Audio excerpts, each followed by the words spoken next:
He turns on the television and sees what's going on the plaza level. There are people dead. The Who's playing. He said it was one of the most surreal moments of his life. In talking to Roger Daltrey that day, I got the same feeling, that he couldn't believe it either. This story has gone on. It went on and on and on. As we well know, there were hearings, there were changes made in how concerts are run.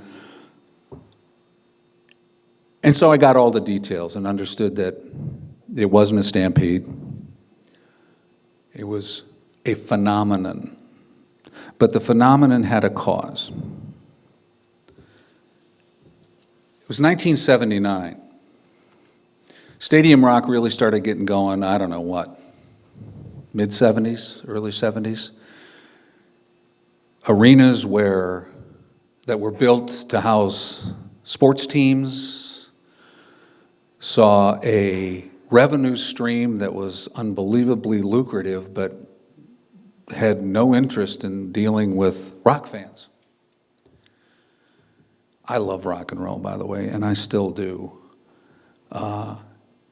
Sometimes I think I love it more than doing news. I like the music. I like rock and roll. I like what it does to me when I hear it. These guys had no idea what they were dealing with and really didn't care to. They just thought the rock fans were a ticket with a body attached to it.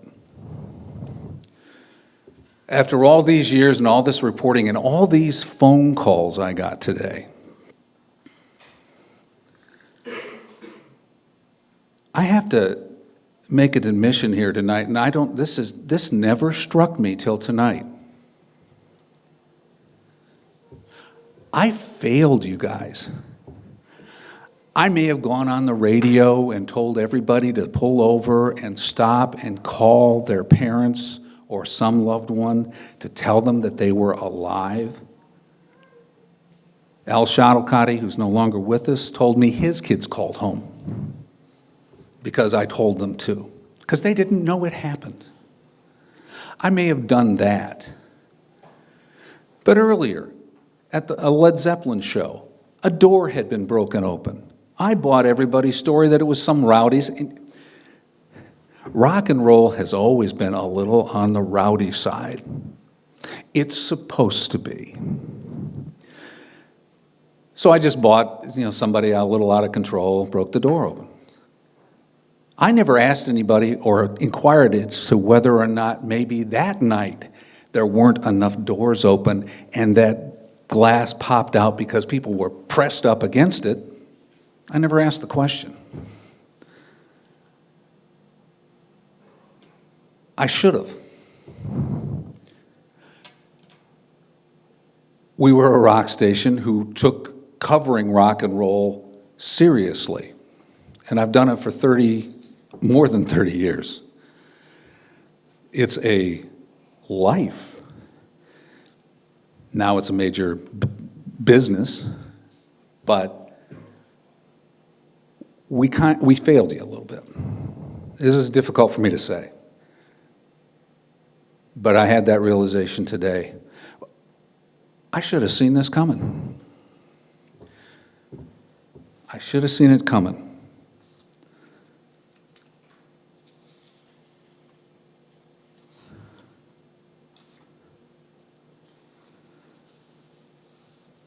Everybody I knew who was involved in this business, and I knew a lot of people, and still do, who are in the rock and roll business. Love it. Love rock and roll. Love concerts. Love rock and roll fans. But this was the period of time when rock and roll moved from Woodstock, where it's a free concert now because you knock down the gates and we don't care, to it's a business. And when it made that transition, all of these people who I know and love to this day, and I suspect they have similar deep down feelings like I do, that they took their eyes off the thing that drives rock and roll in the first place. and it's the fans. There were the Beatles, but what made them the greatest rock band in the world was Beatlemania. Somewhere that got lost.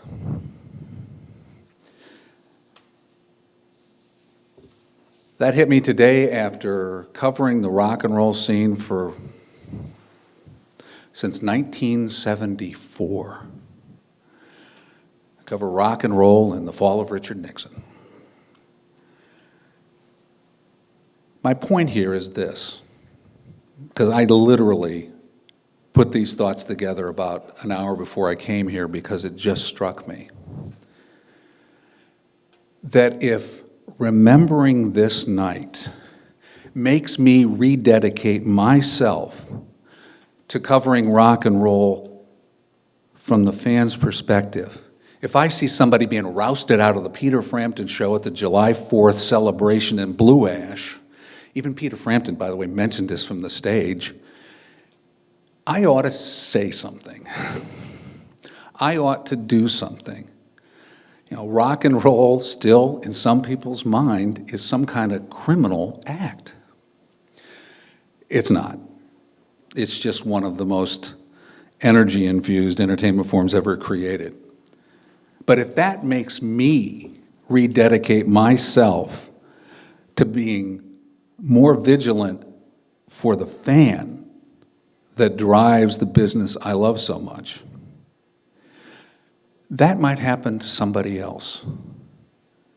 Remembering this night may reconnect them or connect them for the first time to what this is really all about. And for me, there is no better reason for a permanent memorial to the 11 who died 31 years ago than that. Thank you.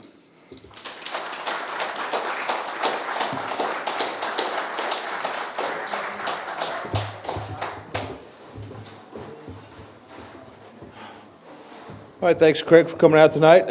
And our next speaker is going to be, he's a concert survivor, victim, and he's got an incredible story of strength and courage. And like a lot of us, he survived the event that night.